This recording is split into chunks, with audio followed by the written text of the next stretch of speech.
Hello, तो मैं हूं आपका करण और स्वागत है आपका हमारी यूट्यूब चैनल वर्ल्ड रिकॉर्ड पर। तो आज हम बात करने वाले हैं भारत और चीन के बीच संबंध के बारे में। हाल के घटनाक्रम के अनुसार दोनों देशों के बीच में भविष्य में संघर्ष की संभावनाओं के बारे में चिंताओं की वृद्धि की है। बिना युद्ध जीत के इस सन त्जू के दर्शन के उपयोग पर प्रश्न उठाया गया है, तो दूसरी ओर कई अन्य लोगों का अनुमान है कि चीन युद्ध की तैयारी कर रहा है। भारत और चीन के तनावपूर्ण संबंधों को हाल ही में चीनी उकसावों को बढ़ावा मिला है, जिसमें अरुणाचल प्रदेश के स्थानों के लिए नामों का आवंटन हुआ है। भारतीय मीडिया कर्मियों को वीजा देने से इनकार करना और युद्ध की तैयारी पर राष्ट्रपति का वक्तव्य आदि शामिल है। इन घटनाओं ने चीन के इरादों के बारे में चिंता उत्पन्न की है और भारत को किसी भी स्थिति के लिए तैयार रहने की आवश्यकता है। इस संदर्भ में भारत की रक्षा तैयारियों की समीक्षा की जा रही है, जहां रक्षा संबंधी संसदीय स्थायी समिति के सशस्त्र बलों के तत्काल आधुनिकीकरण की आवश्यकता पर बल दिया है। अगर बात करें भारत चीन संघर्ष के प्रमुख कारणों के बारे में, तो भारत चीन संबंध लगभग 75 वर्षों से संघर्ष और सहयोग के विभिन्न चक्रों से होकर गुजर रहा है। हाल में संघर्ष की सबसे गंभीर घटनाएं वर्ष 2020 में लद्दाख की गलवान घाटी, वर्ष 2022 में अरुणाचल प्रदेश के तवांग में भी देखने को मिली। सीमा वास्तविक नियंत्रण रेखा line of actual control LAC के दोनों ओर के पर्यवेक्षक इस बात से सहमत है कि वर्ष 2013 के बाद में गंभीर सैन्य टकरावों की संख्या में वृद्धि हुई है। अगर बात करें स्पष्ट सीमांकन अभाव का, तो भारत और चीन के बीच की सीमा अपने पूरे भाग में स्पष्ट रूप से सीमांकित नहीं है और कुछ हिस्सों में वास्तविक नियंत्रण रेखा पर कोई पारस्परिकता सहमति भी नहीं है। LAC वर्ष 1962 के भारत चीन युद्ध के बाद में अस्तित्व में आया। भारत चीन सीमाओं को 3 सेक्टरों या क्षेत्रों में बांटा गया: पश्चिमी क्षेत्र लद्दाख, मध्य क्षेत्र हिमाचल प्रदेश और उत्तराखंड, और पूर्वी क्षेत्र अरुणाचल प्रदेश और सिक्किम। सोवियत संघ, रूस और संयुक्त राज्य अमेरिका सहित एक दूसरे के मुख्य शत्रुओं के साथ साझेदारी ने उन्हें रणनीतिक भागीदार बनने और रणनीतिक मामलों पर सहयोग करने में अवरुद्ध रखा है। चीन और भारत के बीच बढ़ते शक्ति अंतराल, जहां चीन की GDP भारत की तुलना में 5 गुना अधिक है, ने भारत ने किसी भी चीन के समक्ष झुकने का संकेत दिए बिना किसी भी सामंजस्य के निर्माण को कठिन बना दिया है। बुनियादी ढांचे के निर्माण ने विशेष रूप से तिब्बत में एक ऐसी सुरक्षा दुविधा को जन्म दिया है जिसमें सैन्य संबंध एक ऐसे सर्पिले या पेशेदार स्थिति में चले जाते हैं जहां एक पक्ष या दोनों पक्ष युद्ध के लिए प्रेरित हो सकते हैं। बात करें सीमा शांति और अमन समझौते की, इस पर वर्ष 1993 में हस्ताक्षर किए गए थे, जिनमें बल प्रयोग के त्याग, LAC के मान्यताओं पर बातचीत और माध्यम में सीमा मुद्दे के समाधान का आह्वान किया गया था।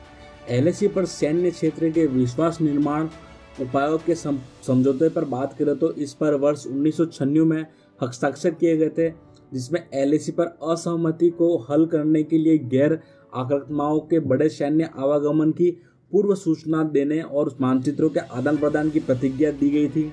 और इसी के साथ 2013 में सीमा रक्षा सहयोग समझौता डेप्सांग घाटी घटना के बाद हस्ताक्षर किए गए थे। भारत चीन के बीच में किसी भी संघर्ष में भारतीय वायुसेना के निवारक और आक्रामक शक्ति अत्यंत महत्वपूर्ण होगी। सरकार को सेना को तैयार करने की स्थिति में रखने के लिए बिना समय गंवाए अत्याधुनिक 5वीं पीढ़ी के लड़ाकू विमान खरीदने पर विचार करना चाहिए। हिंदुस्तान एरोनॉटिक्स लिमिटेड HAL द्वारा तेजस लड़ाकू विमान के उत्पादन की धीमी गति भारतीय वायुसेना पर प्रतिकूल प्रभाव डाल रही है। हिंदुस्तान एरोनॉटिक्स लिमिटेड से 40 LAC तेजस जेट की आपूर्ति में व्यापक देरी हुई है और इस पर ध्यान देने की जरूरत है। और साथ ही 114 मल्टी रोल लड़ाकू विमान परियोजना के माध्यम से घटती स्क्वाड्रन संख्या को तत्काल पूर्ण करने की आवश्यकता है। भारतीय थल सेना और भारतीय नौसेना के लिए हार्डवेयर की खरीद के मामले में भी इस तरह के अवलोकन किए गए हैं। रक्षा मंत्रालय को तीसरे विमान वाहक पोत पाने एवं अंतिम निर्णय लेने चाहिए, जिसमें भारत की समुद्री क्षमताओं में वृद्धि होगी।